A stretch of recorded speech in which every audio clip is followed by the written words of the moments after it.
Mən deyəndə ki, Çin maşınları gəlib bütün maşınları keçəcək, Fərid məndən razılaşmırdı. Əlbəttə razılaşmayacağam. Qabağımızda 15 ilin maşını Dədəbaba S-Class. Tərifləyirsən, necə görə nə maşındır? Gəl göstərim, 15 il qabaq gör almanlar nə hoqqalar veriblər. Gəl, gəl. Bax qardaşım, bu elektron peribordan, multiruldan, düymələrdən danışmıram. Memori paketi kifayətdir. Arxada da var. Arxada çox şey var. Qardaşım, yəqin kifayət qədər Çin maşına əyləşmirsən. Gör hansında belə rahatçılıq var. Nəsə deməyə ehtiyac yox, sadəcə olaraq göstərirəm. Qardaşım, 2 tayski maşın deyirdi, bəyəndin?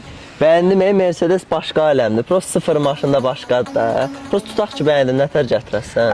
Burada bir dənə problem olur. Bu maşını sifariş verməyiniz mümkün deyil. Çünki 2015-dən yuxarı sifariş verə bilərsiniz. 2015-dən yuxarı S-Class desəz gətirməyimiz mümkündür. Beləliklə kanalı dəyişməyin, sizinlə Qaraj 44.